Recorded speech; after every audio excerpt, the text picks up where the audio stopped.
7 habla del vamos a comenzar Hechos 7, y Hechos 7 habla del primer mártir, el primer mártir de la iglesia, que es Esteban. Aquí en Hechos 7 vamos a ver cómo Esteban pues le da a los fariseos, los toman, dicen que él padeció también ante Caifás, el gran sumo sacerdote, que también fue quien aprendió a Jesús, y fue el que pues también consintió la muerte, ¿no? Entonces Hechos 7 trata del primer mártir de la iglesia, ¿no? Cristiano.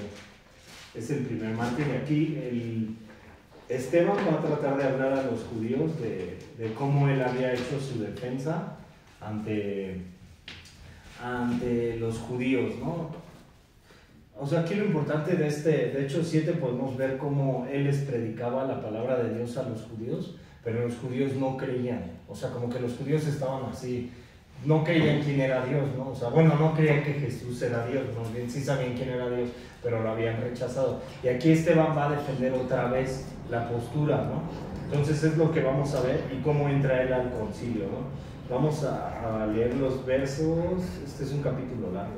Verso 1, vamos a leer el verso 1 y vamos a ver cuál es la defensa y muerte de Esteban. El sumo sacerdote dijo entonces: ¿es esto así? Y él dijo: varones. Es esto así, hasta aquí nos paramos, verso 1, ¿no?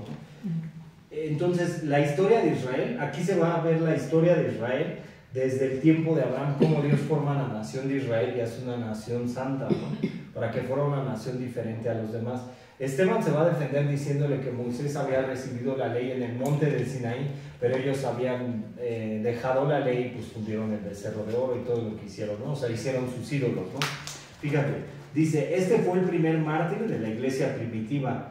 Y el sumo sacerdote invita a Esteban a que hable. El sumo sacerdote que lo interrogó tal vez fue Caifás, el mismo que manda a crucificar a Jesús. Este es el mismo que manda a crucificar a Jesús. Y Esteban parece haber percibido que el antiguo orden estaba pasando y una nueva orden venía. Esto se hace particularmente claro cuando habla del templo. Fue apreciado por los judíos, pero fue destinado a pasar, y Esteban parecía haberlo detectado. Su discurso es un discurso de la transición que prepara el camino para presentar el evangelio a los gentiles. ¿Qué era lo que tenía que hacer la iglesia? La iglesia había sido formada porque tenían que predicarle la palabra a los gentiles.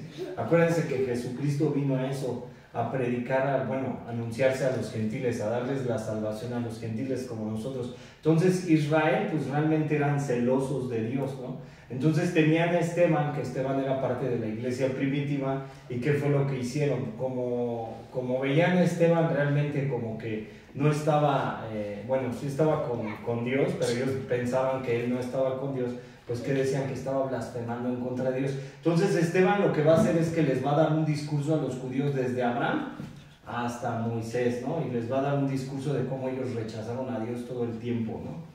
Entonces, fíjate, dice: un discurso como este no fue para nada calculado para obtener un perdón en el Sanedrín. Esteban no quería obtener un perdón en el Sanedrín, ¿no? En el concilio, ¿no? de los judíos. O sea, él lo que quería anunciar era Jesucristo, ¿no? Y es lo que anunciamos nosotros a todos los hombres, ¿no? Nosotros como creyentes, ¿qué es lo que anunciamos? A Cristo, ¿no? Crucificado. Pero muchos ¿qué dicen, no? Cuando tú les predicas el evangelio. Cuando tú predicas el evangelio, pues muchos dicen, como ayer, ¿no? Me pasó, ¿no? O sea, como este señor que decía, pues yo no creo en Dios, ¿no? O sea, casi, ¿no? Entonces, así es el hombre, ¿no? O sea, hay un velo en el hombre, y los judíos sin duda tenían ese velo, habían rechazado a Dios. Fíjate, dice: más bien era una defensa del cristianismo puro como una forma de adoración, ¿no? O sea, ¿qué era lo que estaba defendiendo Esteban? Esteban estaba defendiendo su creencia, ¿no? ¿Y qué es lo que debemos de defender nosotros como creyentes? Nuestra creencia, ¿no? Que realmente hemos vuelto a nacer por Cristo. Vamos a orar, ¿no? Amado Padre, te damos gracias, mi Dios, por este tiempo, Señor, y te pedimos, Señor, que tú abras nuestro entendimiento, Señor. Ayúdanos, Señor, a entender tu palabra, a ponerla por obra, Señor, y que pues tú seas, mi Dios, a través de la palabra, Señor. Sé tú obrando, Señor, te lo pedimos y te lo rogamos, Señor, en el nombre de Jesús, Padre, oramos. Amén y amén. Entonces vamos del verso 2 al 8, ¿no? O sea, básicamente este es el discurso de Esteban, de cómo está defendiendo su fe. Fíjate, dice el verso 2 al 8, dice: y él dijo: varones, hermanos y padres, oíd, el Dios de la gloria apareció a nuestro padre Abraham estando en Mesopotamia, antes que morase en Harán, y le dijo, sal de tu tierra y de tu parentela y ven a la tierra que yo te demostraré. Entonces salió de la tierra de los caldeos y habitó en Harán, y de allí muerto su padre Dios le trasladó a esta tierra en la cual vosotros habitáis ahora, y no le dio herencia en ella, ni aún para sentar un pie, pero él le prometió que se la daría en posesión y a su descendencia después de él, cuando él aún no tenía hijo, y le dijo Dios así, que su descendencia sería extranjera en tierra ajena y que los reducirían a servidumbre y los maltratarían por 400 años. Mas yo juzgaré, dijo Dios, a la nación de la cual serán siervos, y después de esto saldrá y me servirá en este lugar. Y le dio el pacto de la circuncisión, y así Abraham engendró a Isaac, y le circuncidó el 8º día, e Isaac a Jacob, y Jacob a los 12 patriarcas. Entonces dice, en el mero principio Esteban enfatizó que el Dios de la gloria apareció a Abraham aún antes de que entrara a la tierra prometida. Aquí lo que está diciendo Esteban a los judíos es que Dios le aparece a Abraham antes de que entrara en la tierra prometida, y sin duda Dios no le estaba hablando tal vez a Abraham desde el monte Moriah, o bueno, desde Ur de los Caldeos, sino él estaba hablando desde Palestina, desde donde iban a habitar ellos la tierra prometida, y le estaba dando una promesa a Abraham de que ellos iban a habitar la tierra prometida, ¿no? Y así Dios puede ser también con nosotros, ¿no? O sea, cuando Dios te hace el llamado como creyente, es porque tú qué esperas como creyente, ¿no? O sea, tú como creyente no esperas la vida aquí en la tierra, sino esperas cielos nuevos y tierra nueva, ¿no? Entonces, el creyente es lo que debemos de esperar, ¿no? Acuérdate que Pedro dijo que nosotros debemos de vivir como peregrinos y extranjeros y abstenernos de los deseos carnales que batallan en contra del alma. El creyente, ¿qué es lo que debe de esperar? Cielos nuevos y tierras nuevas, así como lo esperaba Abraham, ¿no? Entonces, cuando dice, sal de tu tierra y de tu parentela, Dios le dijo esto a Abraham, él estando en Mesopotamia, pero Esteban explicó que Abraham no fue inmediatamente a Canaán y no dejó inmediatamente a sus parientes, ¿no? O sea, Abraham verdaderamente vendría a ser un gigante de la fe, aún viniendo a ser el padre de los que creen. En Gálatas 3:7 Pablo nos dice eso, pero comenzó allí. Abraham es un ejemplo de uno que crecía en fe y en obediencia. Lo que estaba tratando de decir Esteban en ese momento es que Abraham era el padre de la fe y se había presentado a ellos a través de ser el padre de la fe, pero aún siendo Abraham el padre de la fe y Jesucristo el linaje de Abraham, ellos habían rechazado a Jesucristo viniendo en carne y le estaban tratando de lapidar a Esteban, ¿no? Eso es lo que le estaba tratando de decir a los judíos Esteban, ¿no? Entonces dice, no le dio herencia en ella, no tenía hijo. Abraham le fue prometido una tierra y descendientes, pero no tenía pruebas físicas de ninguno de los dos. Él solo podía confiar en Dios para el cumplimiento de estas cosas, ¿no? En Génesis 17, sin duda, nos habla sobre el pacto de la circuncisión. Y los judíos se jactaban de la circuncisión. ¿Por qué? Porque habían dicho que Dios los había escogido como pueblo elegido y a través de la circuncisión ellos eran el pueblo de Dios. Pero realmente, ¿qué hicieron? Dios no los dejó, o sea, así varados, ¿no? Sino ellos fueron los que rechazaron a Dios, ¿sí? Entonces, los judíos fueron los que rechazaron a Dios. Y es lo mismo que a veces pasa con el creyente. Realmente los judíos habían rechazado a Dios por su idolatría, porque estaban siguiendo a falsos dioses. Y eso es lo que pasa a veces con el creyente, cuando nosotros rechazamos a Dios por seguir en nuestros caminos, ¿no? O sea, a veces eso nos pasa, ¿no? O sea, de repente también como creyentes rechazamos un poco a Dios por seguir en nuestros caminos, pero Dios nunca nos deja, ¿no? O sea, Dios nunca nos deja. A los judíos no los había rechazado. En Romanos 11 dice, ¿ha rechazado a Dios Israel? No, en ninguna manera. Dios nunca ha rechazado a Israel. Entonces, fíjate, en el verso 9 al 16 dice esto, en el verso 9 al 16. Dice, los patriarcas movidos por envidia vendieron a José.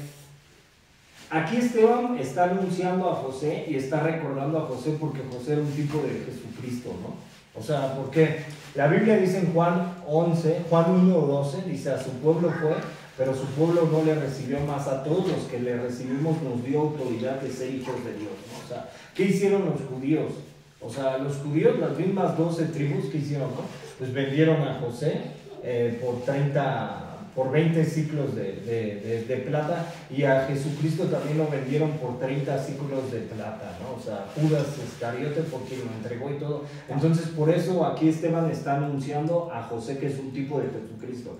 Dice, para Egipto, pero Dios estaba con él y le libró de todas sus tribulaciones y le dio gracia y sabiduría delante de Faraón, rey de Egipto, el cual lo puso por gobernador sobre Egipto y sobre toda su casa. Vino entonces hambre en toda la tierra de Egipto y de Canaán, y grande tribulación, y nuestros padres no hallaban alimento. Cuando oyó Jacob que había trigo en Egipto, envió a nuestros padres la primera vez, y en la segunda José se dio a conocer a sus hermanos, y fue manifestado a Faraón el linaje de José. Y enviando José, hizo venir a su padre Jacob y a toda su parentela, el número de 75 personas.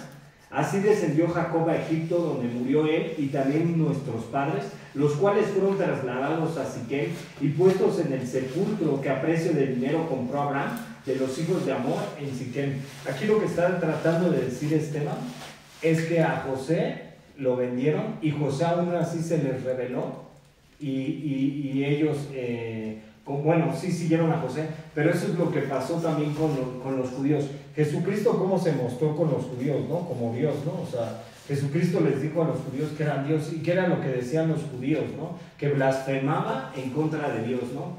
Dice, Dios estaba con él. Otra vez Esteban enfatizó la presencia espiritual de Dios con José en todo tiempo. José no necesitaba ir al templo para estar cerca de Dios. No había un templo en lugar de eso. Dios estaba con él todo el tiempo.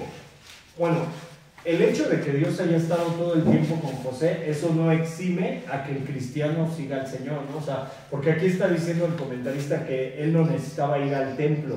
Nosotros como creyentes pues sí nos necesitamos congregar, ¿no? La Biblia nos dice en Hebreos 10:25 que no nos dejemos de congregar como algunos tienen por costumbre, sino exhortémonos unos a otros, y más que vean que aquel día se acerca. El hecho de que José no asistiera al templo era un hombre consagrado, pero acuérdate que José también vivía en Egipto, ¿no? Y en Egipto pues, obviamente tenían sus costumbres y todo. Él no podía adorar ahí en un templo, en un lugar, pero él tenía tal vez un lugar donde adorar a Dios, ¿no? Entonces dice, movidos por envidia, Esteban mencionó la historia de José porque él es una imagen de Jesús, en el aspecto de que los hijos de Israel rechazaron a José, quien más tarde vino a ser su salvador de ellos y el único salvador posible. Cuando Jesús hacía sanidades y cuando Jesús alimentó a los 5,000 y todo, y vieron sus milagros los judíos, ¿qué era lo que hacía, no? Decían que eso lo hacía con demonios, ¿no? Imagínate cuando Jesucristo, por ejemplo, resucita a Lázaro.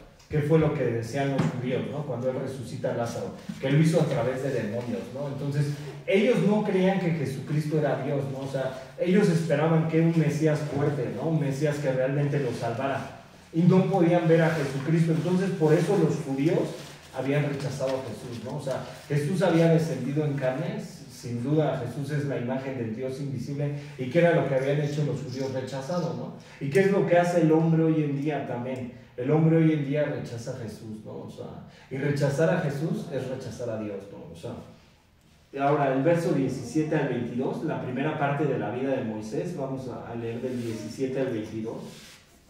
Y dice así, pero cuando se acercaba el tiempo de la promesa que Dios había jurado de Abraham, el pueblo creció y se multiplicó en Egipto hasta que se levantó en Egipto otro rey que no conocía a José. Este rey, usando de astucia con nuestro pueblo, maltrató a nuestros padres a fin de que expusieran a la muerte a sus niños para que se propagasen. En aquel mismo tiempo nació Moisés y fue agradable a Dios y fue criado 3 meses en casa de su padre, pero siendo expuesto a la muerte, la hija de Faraón le recogió y le creó como a hijo suyo. Y fue enseñado a Moisés en toda la sabiduría de los egipcios y era poderoso en sus palabras y obras. Ahora, Esteban vuelve a hablar de Moisés. ¿Por qué habla de Moisés? Moisés es un ícono para los judíos y Moisés también es un intercesor para los judíos. Acuérdate que Moisés tiene el encuentro en el monte del Sinaí con Dios y le dice que él iba a ser libertador de su pueblo. Pero los judíos, ¿qué hacen? Rechazan otra vez a Dios. Rechazan otra vez esa parte en el monte de Sinaí cuando reciben las tablas de la ley. Fíjate, dice, Moisés también era como Jesús, en que fue favorecido de Dios desde su nacimiento y preservado en su niñez, Igual fue agradable a Dios sin tener el templo o las costumbres de la religión institucional. Y Moisés también era como Jesús, quien vendría después de él, en que era sabio, hábil con sus palabras y un hombre poderoso en obras, ¿no? O sea, Moisés también es un tipo de Jesucristo, y aún así, recibiendo todo eso, los judíos, ¿qué fue lo que hicieron? Pues lo rechazan, ¿no? O sea, rechazan a Jesucristo, ¿no? Fíjate ahora del verso 23 al 29, Israel rechaza a Moisés. Verso 23 al 29, dice así: Cuando hubo cumplido la edad de 40 años, le vino al corazón el visitar a sus hermanos, los hijos de Israel, y al ver a uno que era maltratado, lo defendió, e hiriendo al egipcio, vengó al oprimido. Pero él pensaba que sus hermanos comprendían que Dios les daría libertad por mano suya, mas ellos no le habían entendido así. Y al día siguiente se presentó uno de ellos que reñía y los ponían en paz, diciendo: varones hermanos, sois, ¿por qué os maltratáis el uno al otro? En un tiempo señalado, Moisés bajó de su trono real por cuidado y preocupación por sus hermanos. Esto fue otra manera en que Moisés era como Jesús, vendría después de él. ¿Qué fue lo que hizo Jesús? Jesús descendió del cielo y tomó forma de hombre, ¿no? O sea, Jesús bajó desde su trono y se le mostró a los judíos, ¿no? ¿Por qué se les había mostrado a los judíos y por qué se les había mostrado a la humanidad? Porque Jesús representaba la salvación a todos los hombres, ¿no? O sea, Jesús es el único camino, ¿no? La Biblia dice: yo soy el camino, la verdad y la vida. Nadie va al Padre si no es por mí. ¿Qué era lo que estaba tratando de hacer Esteban? Estaba defendiendo su posición. Eso se llama la apologética, la defensa de la fe, ¿sí? Entonces Esteban lo que estaba haciendo era que estaba defendiendo su fe, ¿no? Porque él realmente había visto, él no vio a Jesús cara a cara, ¿no? Pero los discípulos ya habían instituido la iglesia. Acuérdate que Esteban también es de los primeros diáconos, servidores de la iglesia, y que había visto, ¿no? O sea, había creído en Jesús, ¿no? Entonces, ¿qué era lo que estaba haciendo? Defendiendo. ¿Qué es lo que tiene que hacer el creyente, no? El creyente, cuando nosotros estamos viviendo aquí en la carne y en la tierra, y de repente vemos que todos participan de la carne y de la sangre, ¿qué es lo que debe de hacer el creyente? ¿Debería de defender su postura como creyente o participar de lo que los demás hacen, ¿no? O sea, el creyente deberíamos de defender nuestra postura y de defender a Cristo. Cuando el creyente, cuando el del mundo está ofendiendo a Dios o a Jesús, ¿qué hay para ellos, no? ¿Sí me entiendes? ¿Y qué es lo que debemos de hacer nosotros como creyentes, no? O sea, realmente a veces a nosotros nos debería de molestar, ¿no? O sea, que ofendan a Jesús, ¿sí me entiendes? O sea, como creyente, ¿no? Debería de ser eso, debería de haber un celo, pero también debes de recordar, o sea, a mí lo que me pasó el día de ayer, ¿no? El día de ayer yo sentí así como que enojo, dije, bueno, ¿y por qué este hombre no cree en Dios, no? Pero a veces también tú los tienes que ver como pecadores, ¿no? O sea, no ha resplandecido la luz de la verdad en sus corazones. ¿Qué es lo que estaba pasando aquí con los judíos? Pues realmente no estaba resplandeciendo la luz de la verdad en sus corazones. ¿Qué es lo que tenemos que hacer la iglesia? Pues predicarles, ¿no? Seguirles predicando, ¿no? Y a veces no les vamos a predicar así, tal vez con palabras, ¿no? Pero sí pueden ver que el cristiano pues es apartado, ¿no? Que no participa de las cosas del mundo, ¿no? O sea, que si te ofrecen alcohol, tú lo rechazas, ¿no? Que si te ofrecen esto, tú lo rechazas, ¿no? Porque realmente tú estás consagrado a Dios y te estás tratando de esforzar, no estás en la lucha. No somos buenos, ¿no? Es lo que decía la vez pasada cuando estábamos en el Zoom. Nosotros como creyentes no somos buenos, ¿no? O sea, no somos los mejores, ¿no? O sea, como creyentes, pero estamos esforzándonos, ¿no? Estamos tratando de pelear la buena batalla de la fe, estamos tratando de agradar a Dios, ¿no? O sea, realmente, ¿qué es lo que esperamos nosotros? Cielos nuevos y tierras nuevas, ¿no? O sea, este no es nuestro mundo, estamos aquí, ¿no? Ahora, ¿no? Y a lo mejor Dios, pues nos ha bendecido, nos ha ayudado todo. Pero realmente este no es nuestro mundo, ¿no? O sea, ¿qué es lo que nosotros esperamos? Cielos nuevos y tierras nuevas, ¿no? Fíjate, el mensaje de Esteban era claro: ustedes han rechazado a Jesús, quien era como Moisés, más grande que él, y niegan que Jesús tiene derecho a ser un gobernante y juez sobre ustedes. Ellos habían crucificado a quien, a Dios, ¿sí me entiendes? O sea, los judíos habían crucificado a Dios en la carne, ¿sí? O sea, lo rechazaron, ¿no? O sea, lo tuvieron enfrente, lo pudieron palpar, lo pudieron ver sus obras y todo, y lo habían rechazado. ¿Y ahora qué están haciendo? Consintiendo la martiriza, consintiendo que martiricen a un hombre creyente, ¿no? O sea, ¿qué es lo que están haciendo? Siguen rechazando a Jesús. ¿Cómo mencionó ¿cómo menciona la Biblia al pueblo de Israel? Como un pueblo de dura cerviz, ¿no? Un pueblo necio, un pueblo rebelde. ¿Y qué están haciendo en este momento? Es un pueblo de dura cerviz. Cuando nosotros predicamos el Evangelio y lo predicamos a otros hombres y a otras mujeres, y cuando nos rechazan, ¿a quién están rechazando? A Cristo, ¿no? O sea, no necesitamos sentirnos culpables a veces como creyentes, ¿no? Oye, ¿por qué no reciben al Señor, no? ¿Sí me entiendes? O sea, no podemos obligar a nadie a que crea en Jesús, ¿no? O sea, simplemente podemos orar por ellos, pero no podemos obligar a nadie a que crea.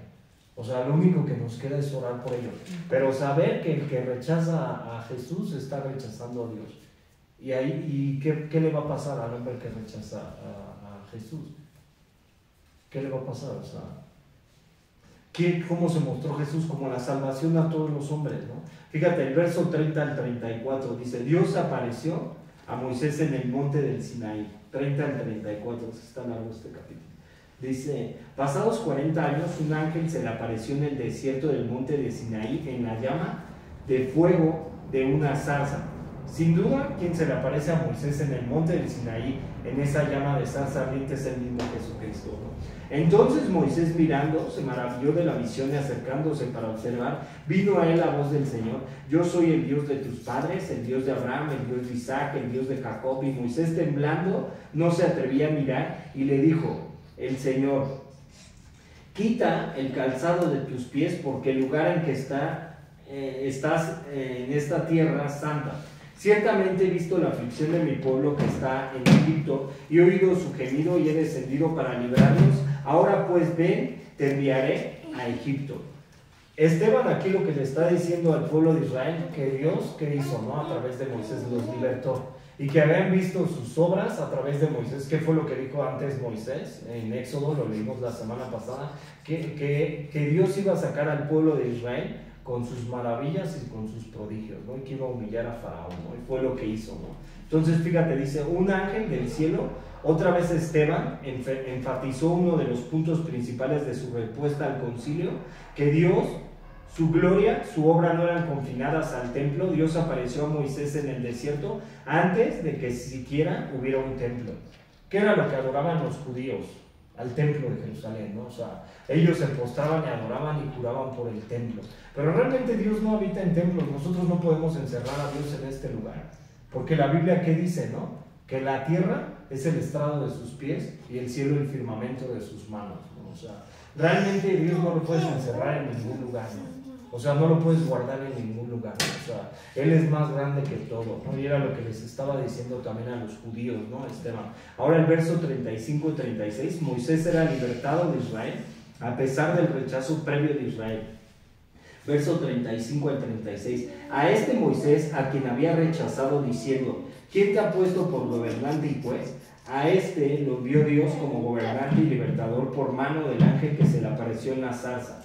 Este lo sacó, habiendo hecho prodigios y señales en tierra de Egipto y en el Mar Rojo, y en el desierto por 40 años. Hasta el 41, vamos, por 40 años, ¿no? Dice: este Moisés es el que dijo a los hijos de Israel: profeta os levantaré el Señor vuestro Dios de entre vuestros hermanos, como a mí, a él oiréis. Moisés aquí está mencionando a Jesucristo, está mencionando Deuteronomio 18:18, y cuando dice profeta le levantaré de en medio de sus hermanos, a él oiréis, está mencionando a Jesucristo, ¿no? Fíjate, y dice: este es aquel Moisés que estuvo en la congregación en el desierto con el ángel que le hablaba en el monte Sinaí y con nuestros padres, y que recibió palabras de vida que darnos, al cual nuestros padres no quisieron obedecer, sino que le desecharon, y en sus corazones se volvieron a Egipto cuando dijeron a Aarón: haznos dioses que vayan delante de nosotros, porque a este Moisés que nos sacó de la tierra de Egipto no sabemos qué le haya acontecido. Entonces hicieron un becerro y ofrecieron sacrificio al ídolo, y en las obras de sus manos se regocijaron. Fíjate, aunque Israel había rechazado a Moisés y su liderazgo, Dios puso a Moisés con señales que no se podían confundir, incluyendo la zarza quemándose en el desierto. ¿Qué siempre es lo que buscaba los judíos? Señales, prodigios, ¿sí me entiendes? ¿Y qué es lo que busca el hombre que es incrédulo? Una señal, un prodigio. O sea, ¿cómo pueden creer en Dios si no lo ven, no? Y a veces así también es la iglesia, ¿no? O sea, queremos que Dios, así casi nos muestre una señal, una forma. Si tú recibiste al Señor en tu corazón y si tú eres salvo y lo has confesado y vivas una vida como cristiano, Dios siempre está contigo, ¿sí me entiendes? Y Dios nunca te desampara y nunca te deja, ¿no? O sea, eso es lo que pasaba con los judíos, ¿no? A pesar de ver toda la obra de Dios y toda la mano de Dios y ver a Jesucristo en esa zarza ardiente, que querían ver más prodigios y milagros, ¿sí me entiendes? O sea, y lo siguen haciendo, ¿no? O sea, al final de cuentas tú puedes ver al pueblo de Israel que está haciendo, ¿no? Esperando a Jesús otra vez, o al falso Mesías, en el muro de los lamentos, ¿no? ¿Sí me entiendes? Y en ti, ¿qué ha pasado, no? Como creyente, nosotros ha resplandecido la luz de la verdad en nuestros corazones, pero a veces también tenemos esa parte de incredulidad como creyentes, ¿no? A veces también buscamos que milagros, ¿no? O sea, buscamos esa parte, ¿no? De prodigios, señales, ¿no? Eso es lo que buscaban los judíos, ¿no? A través de los profetas y todo. Aunque habían anunciado a Jesucristo como el Salvador y dijeron que iba a venir Jesucristo, y aquí lo está anunciando Moisés en Deuteronomio 18:18, profeta de entre nuestros hermanos se levantará, a él oiréis. ¿Qué es lo que siguen buscando los judíos, no? Pues milagros y señales, ¿no? O sea, ya vino Jesucristo en carne y siguen buscando milagros y señales. ¿Y qué es lo que la iglesia a veces también sentimos, ¿no? Como iglesia, ¿no? A veces buscamos eso, ¿no? O sea, lo sobrenatural, ¿no? Buscamos así ver todo, pero realmente tú estás convencido de Dios como iglesia, o sea, tú sí estás convencido de Jesús, estamos convencidos de Jesús o a veces dudamos, ¿no? Como iglesia, ¿no? Porque si realmente ¿sabes por qué a veces también la iglesia empezamos a dudar de Dios? La iglesia a veces empieza a dudar de Dios porque empezamos a hacer más cosas del mundo que buscar a Dios. ¿Qué era lo que estaba diciendo Esteban al principio? José era un hombre consagrado a Dios, ¿no? Y no tenía un templo y no tenía un lugar. Acuérdate que habíamos dicho esto, que Dios no habita en templos hechos de manos de hombre, ¿no? ¿Por qué? Porque la tierra es el estrado de sus pies, ¿no? Y el cielo es el firmamento de sus manos. Y si sabemos que Dios no habita en templos hechos de manos de hombres, debemos de saber que Dios debe estar en nuestra vida en todo tiempo, ¿no? O sea, no cuando salgamos de la iglesia, no cuando de repente nos vamos a otro lugar, a veces se nos olvida y ya todo empezamos a hacer a nuestras fuerzas, a nuestra manera, a nuestra forma. El creyente, así como José estaba en Egipto, en ese lugar donde tenían mucho paganismo, y todavía aunque estemos en esta tierra y de repente tú puedes ver el paganismo que hay en la tierra y toda la adoración falsa que hay en la tierra, nosotros deberíamos de estar confiados y consagrados a Dios en todo, ¿no? O sea, en todo lo que hagamos, ¿sí? ¿Sí me entiendes? O sea, que realmente el Señor esté en primer lugar en nuestra vida. Él conoce nuestro corazón y sabe que a veces como hombres no somos los mejores, no somos perfectos, ¿no? Pero sí sabe que nuestro corazón está alineado a Él y que lo amamos, ¿no? Por sobre todas las cosas. Eso es lo que debemos de pensar cada creyente, ¿no? O sea, no como los judíos, buscar señales y milagros y prodigios, ¿no? Sino realmente estar con Cristo, ¿no? En todo tiempo. Fíjate. Dice, Moisés prometió que vendría después de él otro profeta y advirtió que Israel debería tomar cuidado, especialmente de escuchar a este profeta, pero igual que Israel rechazó a Moisés, así estaban rechazando a Jesús, quien es el profeta de quien habló Moisés. O sea, al principio los judíos rechazaron a Moisés cuando Moisés trató de libertar a sus fuerzas, a su propio pueblo, ¿no? O sea, no creían que él era un libertador, sino que él era un asesino, ¿no? O sea, y así mismo con Jesús, a pesar de hacer milagros, prodigios, sanidades, ¿qué decía, no? Que él lo hacía a través de demonios, ¿no? Y Jesús mismo los reprendía y les decía, ¿cómo Belcebú puede echar fuera a Belcebú, ¿no? O sea, ¿cómo un demonio puede hacer esos milagros a través de un demonio, ¿no? O sea, no se podía, ¿no? O sea, realmente Jesús tenía el poder y la divinidad, ¿no? Dice que era la imagen del Dios invisible, lo dice Pablo, el primogénito de toda la creación, ¿no? Fíjate, este es aquel. Moisés, como Jesús, guió a la congregación del pueblo de Dios, disfrutando de la intimidad especial con Dios, y trajo a la luz la revelación de Dios, ¿no? Fíjate, cuando el Israel antiguo rechazó a Moisés y la obra de Dios por él, ellos lo reemplazaron con su propia religión hecha por el hombre. Esteban aplicó la misma idea al concilio a quien hablaba. O sea, los judíos habían creado su propia religión, ¿cómo? A través del becerro de oro, y también habían creado su propia religión a través de Jeroboam de Nabat, cuando instituyeron su propia religión en Betel, e hicieron sus becerros de oro, y crearon sus propios sacerdotes y todo, y rechazaron a Dios.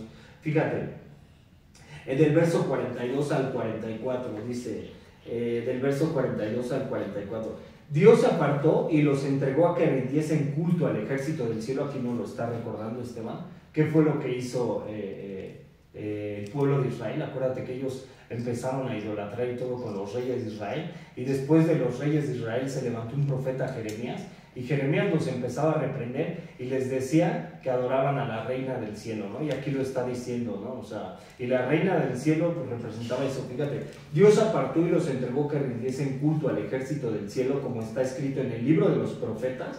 ¿Acaso me ofreciste víctimas y sacrificios en el desierto por 40 años, casa de Israel? Antes bien llevaste el tabernáculo de Moloch y la estrella de nuestro dios Refán, figuras que oíste e hiciste para adorarlas. Os transportaste pues más allá de Babilonia. Tuvieron nuestros padres el tabernáculo del testimonio en el desierto, como había ordenado Dios cuando dijo a Moisés que lo hiciese conforme al modelo que lo había visto. En su rechazo de Moisés y el de Dios que lo envió Israel, volvió hacia los ídolos corruptos, trayendo sobre sí el juicio descrito en el pasaje de Amós 5, 25 al 27. Vamos a Amós 5, 25 al 27. Amós 5, 25 al 27. Me ofreciste sacrificios y ofrendas en el desierto en 40 años, oh casa de Israel. Antes bien llevaste el tabernáculo de vuestro Moloch y Kium, ídolos de vuestros, la estrella de vuestros dioses que os hiciste, os haré pues transportar más allá de Damasco, ha dicho Jehová, cuyo nombre es Dios de los ejércitos. Y a veces así es el creyente, ¿no? También a veces así nos comportamos como el pueblo de Israel. Ya hemos recibido a Jesús y todo, y a veces tenemos un ídolo. ¿Qué es lo que ponemos antes que Dios? ¿Qué es lo que nos preocupa antes que Dios? Si algo nos está preocupando antes que Dios, si nos está preocupando el trabajo, si nos está preocupando la familia, si nos está preocupando algo que nosotros estamos adorando, es que estamos haciendo un ídolo, ¿no? Como lo hizo el pueblo de Israel. Si nuestra confianza a veces no está plenamente en Dios y eso nos está quitando el sueño o nos está preocupando más allá, es que estamos haciendo un ídolo y estamos confiando más en eso que en Dios, ¿no? Y fue lo que hizo el pueblo de Israel. Fíjate esta parte ahora. Dice así, cuando Israel antiguo rechazó a Moisés y la obra de Dios por él, ellos reemplazaron con su propia religión hecha por el hombre. Así de luego. Fíjate, la idea aquí que es importante y sublime, Pablo después edificó sobre el pensamiento de Dios entregado al hombre y a sus deseos pecaminosos en Romanos 1, 24 al 32. Pablo aquí lo expresa también en Romanos 1, 24 al 32, cuando los hombres no le dieron culto al Creador y lo rechazaron, y Dios los entregó una mente reprobada, ¿no? Y eso es lo que pasa al hombre cuando rechaza a Dios, ¿no? A través de Cristo. Ahora del verso 44 al 50, y dice así, del verso 44 al 50, del 45, el cual recibió a su vez por nuestros padres, lo introdujeron con Josué al tomar posesión de la tierra de los gentiles, a los cuales Dios arrojó de la presencia de nuestros padres hasta los días de David. Este halló gracia delante de Dios y pidió proveer tabernáculo para el Dios de Jacob, mas Salomón le edificó casa. Si bien el Altísimo no habita en templos hechos de manos, como dice el profeta, el cielo es mi trono y la tierra es el estrado de mis pies, casa me edificaréis, dice el Señor. ¿O cuál es el lugar de mi reposo? ¿No hizo mi mano todas estas cosas?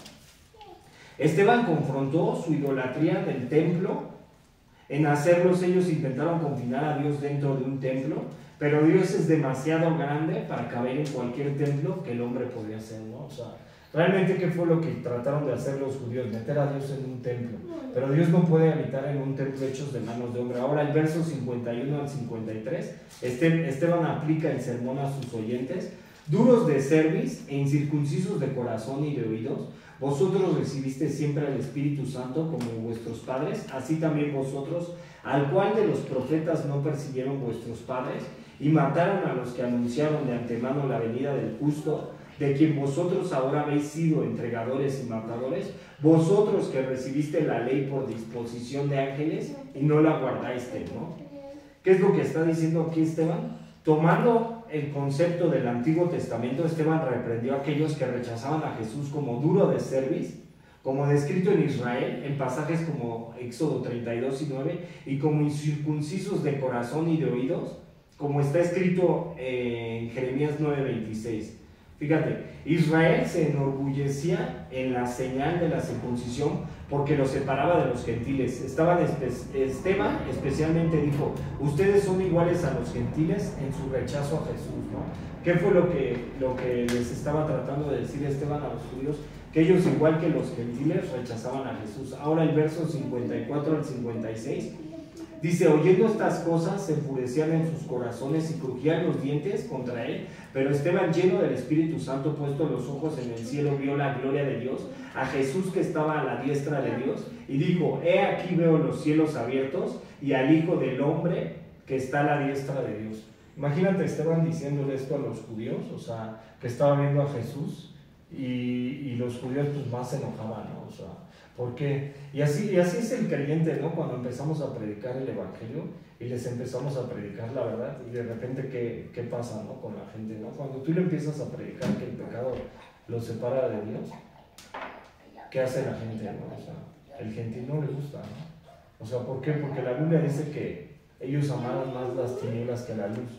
Y cuando tú le predicas a alguien sobre la verdad de Cristo y que hay un juicio y que en el final de los tiempos pues todo va así terminar y todo, ¿qué es lo que dice el hombre que no es creyente, no? A veces también pues se enoja, ¿sí me entiendes? Pero ¿qué hay? Hay orgullo en el corazón del hombre, porque el hombre no cree en Dios, ¿no? Por su orgullo, o sea, ha rechazado a Dios siempre. Fíjate, es asombroso pensar en esta respuesta de hombres quienes eran líderes, dignificados y respetados en Israel.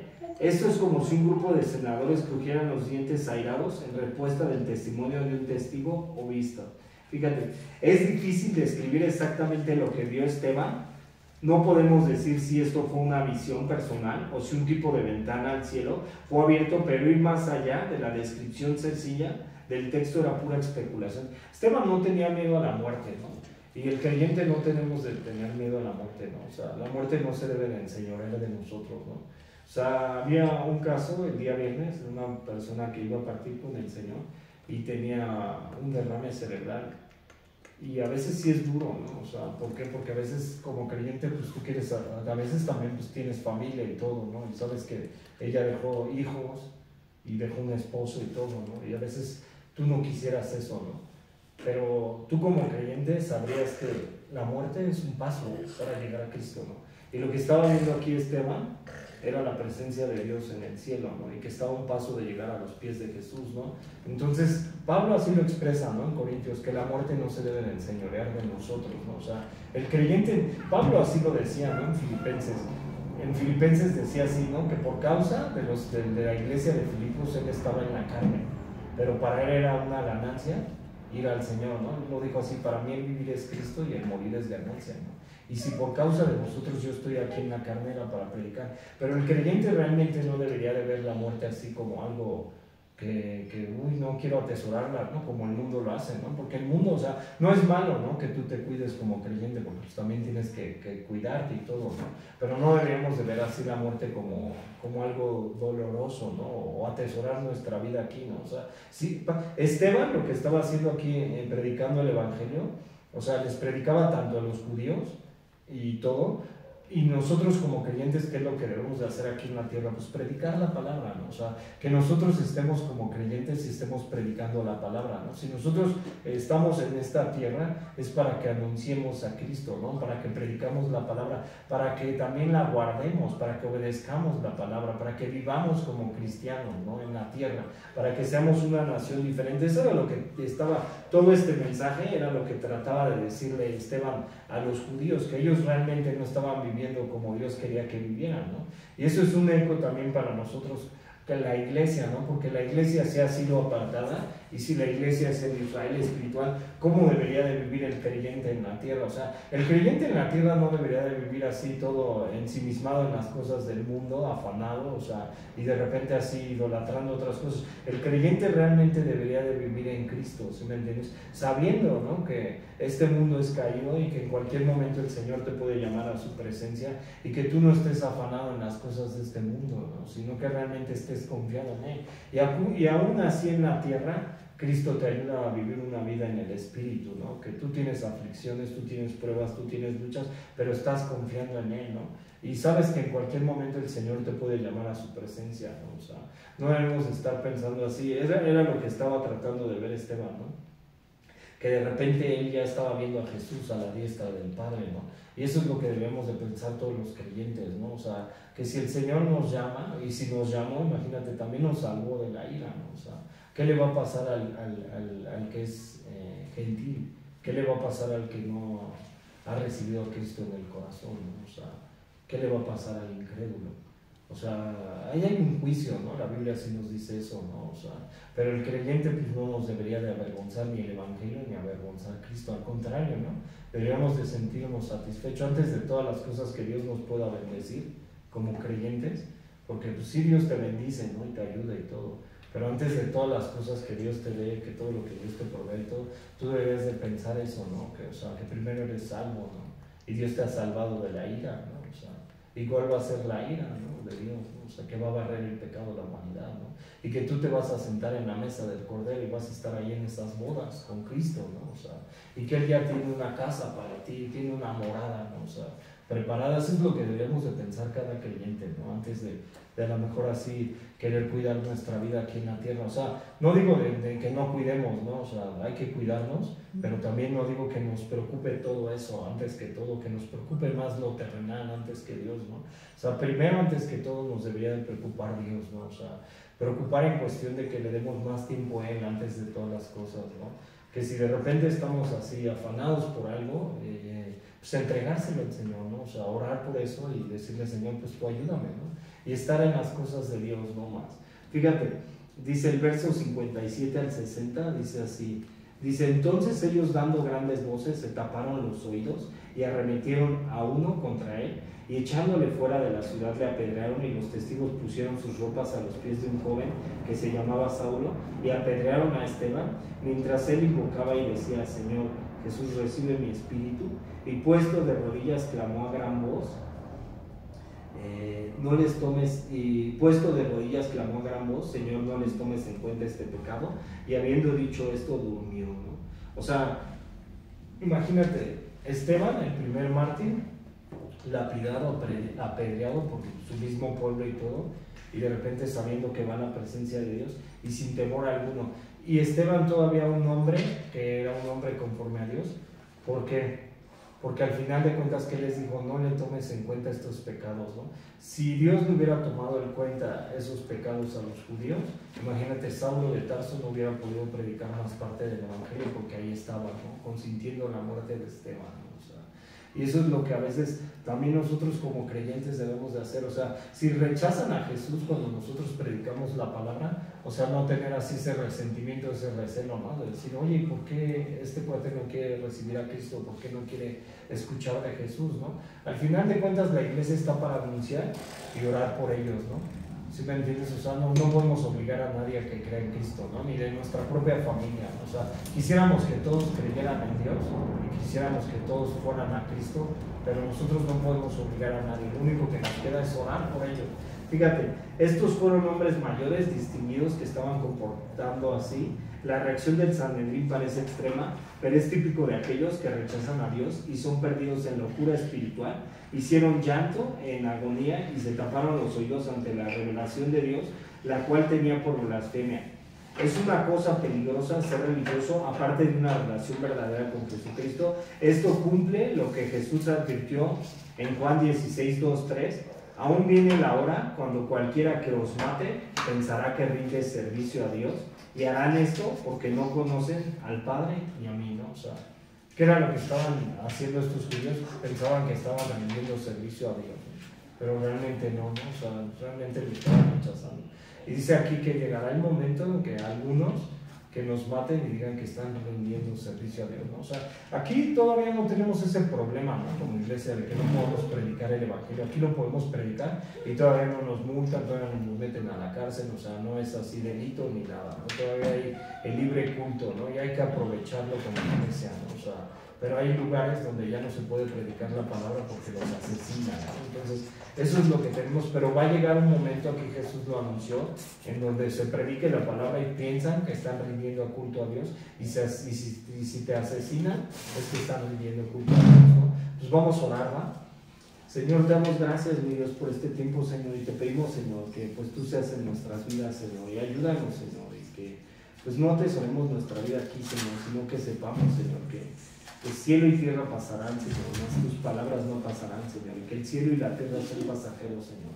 Y todo lo que vemos, Señor, que a veces nos agrada la carne, Señor, porque sí nos agrada, Señor. A veces queremos cosas del mundo, Señor. Pero pues tú ayúdanos, Señor, a no atesorar las cosas de aquí, Señor, a que tú estés antes que todo, Señor.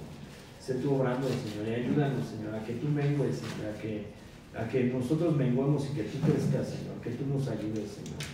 Y pues sé tú en nuestras vidas, Señor, y cámbianos, Señor. Te lo pedimos y te lo rogamos, Señor, en el nombre de Jesús, Padre, oramos. Amén y amén.